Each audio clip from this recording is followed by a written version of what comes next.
Obviamente, você sabe quase tudo o que aconteceu naquela tragédia da Boate Kiss, na cidade de Santa Maria, no Rio Grande do Sul.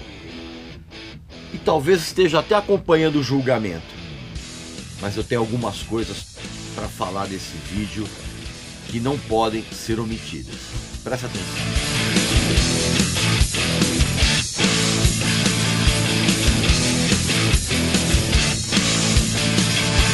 Meu amigo e minha amiga, nessa altura do campeonato você já sabe que eu substituí o meu bourbon favorito pela cachaça mais espetacular que eu já experimentei.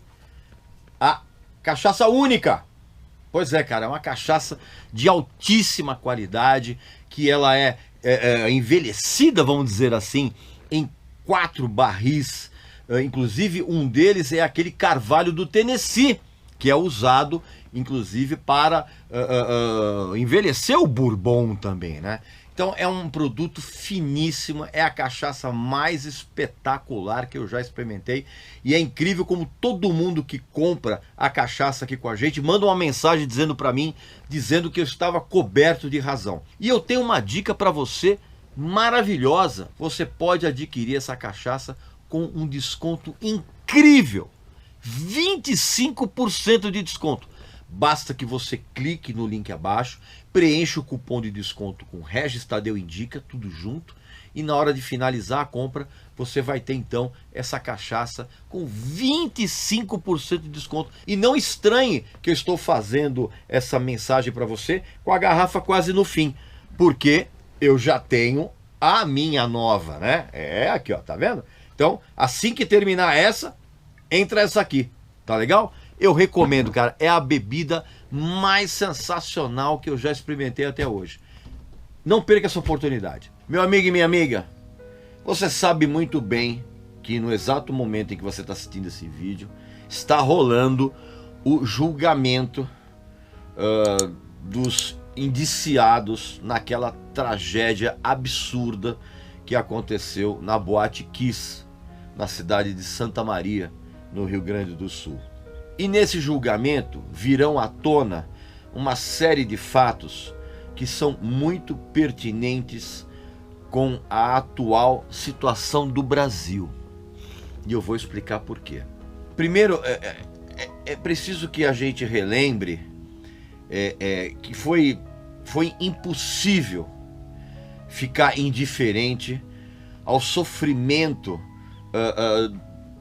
dos parentes das pessoas que morreram nessa tragédia e também do sofrimento de quem conseguiu sobreviver ao inferno que deve ter sido aquilo. Na época todo mundo procurou demonstrar solidariedade das mais diversas formas e todas genuínas. Só que o julgamento que está acontecendo agora, ele traz de volta a reavaliação de uma série de aspectos que realmente podem fazer com que tragédias desse tipo não aconteçam mais. Só que, infelizmente, eu aposto, quanto você quiser, que muita coisa errada continua acontecendo e vai continuar a acontecer. E não apenas eu estou me referindo a essas festas clandestinas que rolam por aí. Festas, inclusive, que rolam em todo o Brasil, e muitas delas com o aval das prefeituras. Como aconteceu recentemente aqui em São Paulo, cara, naquele absurdo evento comandado pela Cláudia Leite, em cima de um, sei lá do que, de um trio elétrico, sei lá que plataforma, sei lá o que, perante uma aglomeração absurdamente inaceitável. Ainda que tenham colocado aquela desculpinha, né? De que não, que o evento foi realizado com todos os protocolos, com limitação de público, exigência de comprovante de vacina e todas as exigências da Secretaria de Saúde de São Paulo, blá blá blá. Cara, na boa, precisa ser muito trouxa pra olhar essa foto e achar e acreditar que houve realmente um controle rigoroso. Foi uma irresponsabilidade total de todos os envolvidos. Ponto. Agora, durante toda a minha vida, eu cansei de ir em casas noturnas aqui em São Paulo, grande metrópole, né? Pretensamente desenvolvida. Eu cansei de ir em casas noturnas, cara, que deveriam ter sido interditadas imediatamente. E a maioria delas situadas em bairros nobres aqui da capital.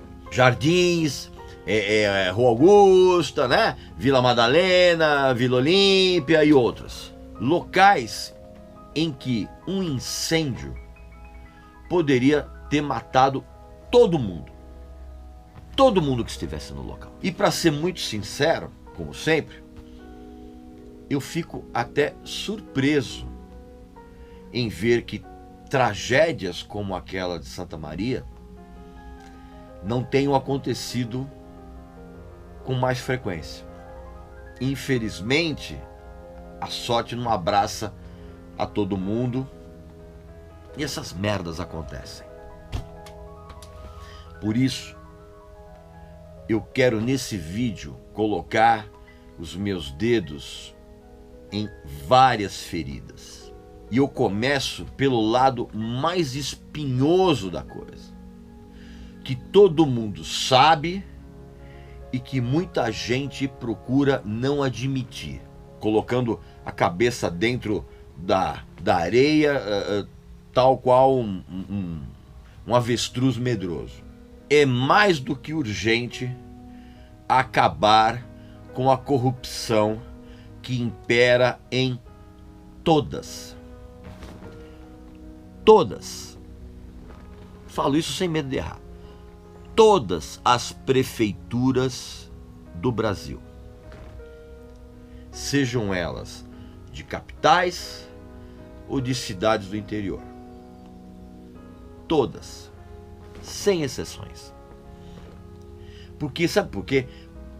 Além da razão óbvia, o caso da Boate Kiss foi emblemático disso que eu estou falando. O alvará da casa estava vencido há muitos meses antes da tragédia. Onde é que estava a prefeitura da cidade e os seus fiscais naquele momento? Quais eram as explicações para isso ter acontecido? É óbvio que todo mundo fez a mesma pergunta e continua a fazer nos dias atuais. Como uma casa noturna ou qualquer outro estabelecimento comercial funciona sem alvará? A resposta é dura, é cruel e é real. A fiscalização é grande amiga, parceira do suborno, né? Da molhadinha de mão, que funciona como um dos maiores problemas da sociedade brasileira desde a chegada dos portugueses com a turma do Pedro Álvares Cabral. Para tudo dá-se um jeito no Brasil. Desde que uma grana seja colocada nas mãos certas, tudo é liberado. Se em São Paulo, considerada a maior cidade brasileira, uma das maiores capitais do mundo, e que é referência no desenvolvimento do nosso país, a coisa funciona dessa forma. Você imagina no restante do Brasil. Outra coisa que tem que ser urgentemente reavaliada, e eu aposto que tudo continua como antes, desde a tragédia na Boate Kiss, tem que ser reavaliado o processo de liberação de alvarás. Não apenas de casas noturnas, mas para todo tipo de estabelecimento comercial. As leis e regulamentos para a obtenção desses alvarás, cara, são propositalmente enlouquecedoras, cara, absurdas, é um negócio kafkiano, pra você ter uma ideia. A impressão inicial é que o único intuito disso é dificultar a vida de quem deseja tirar esses alvarás, conseguir esses alvarás. E quando isso acontece, a gente sabe da consequência: corrupção e falta de fiscalização adequada. Na verdade, essa tal burocracia, ela foi maquiavelicamente criada para justamente erguer uma verdadeira indústria de facilitadores das coisas, formada por exércitos de advogados, despachantes, cartórios e técnicos especialistas. Todo mundo sempre pronto para dar um jeitinho para que o comerciante possa abrir as portas do seu negócio sem ser incomodado. Você pode perguntar para qualquer pessoa, familiar, amigo ou quem quer que seja, que está envolvido com o comércio. Você pode perguntar e ele vai te contar histórias horrorosas a respeito disso. Então, com tudo isso que eu estou falando, surge uma cadeia sem fim de corruptos, que somente são lembrados quando acontecem tragédias como a da Boate Kiss. Eu lembro que na época, quando eu vi a planta da Boate Kiss num programa de televisão, eu e todo mundo teve a certeza de que o local foi adaptado para receber uma casa noturna. Ou seja, o imóvel ele não foi construído para abrigar tal negócio. E é exatamente isso que ocorre em 90% das casas noturnas do país. Elas são adaptadas e não construídas para esse fim. Eu lembro que na época muita gente andou culpando os seguranças da casa, dizendo que eles bloquearam a saída das pessoas. Duvido. Quem, em sã consciência, vai impedir alguém de abandonar um local onde há um incêndio sem antes pagar a comanda de consumação? Que papo é esse? Desde quando 3 ou 4 seguranças conseguiriam conter uma massa de 1.000 pessoas, de 2.000 pessoas em pânico? Isso não faz o menor sentido. Eu lembro que, inclusive, na época eu escrevi um texto para o Yahoo e, segundo eu apurei, a banda se apresentava, a banda que estava tocando, se apresentava regularmente no local e sempre usou efeitos pirotécnicos nas suas apresentações, que inclusive era uma característica que era enfatizada no próprio release da banda na página do Facebook. Isso por si só já deveria ter sido proibido. Proibido pelos produtores e pelos proprietários da casa. Como ninguém fez nada, abriu-se o caminho para que o integrante dessa banda, uma banda chamada Gurizada Fandangueira, e aí um integrante desse grupo, um retardado, né, total, sem um pingo de juízo, que pensou que o grupo dele era uma versão forrozenta, sertaneja, universitária, bailão gaúcho do Kiss, dos Rolling Stones, ou sei lá o que. O cara resolveu acender um sinalizador em um palco com um teto baixo. Não só um teto baixo, um teto cheio de espuma para isolamento acústico, que é um tipo de material altamente inflamável. Agora, você junta tudo isso com um local, com uma capacidade, sei lá, para 1.000 pessoas, que tinha o dobro de gente e apenas uma única porta de saída,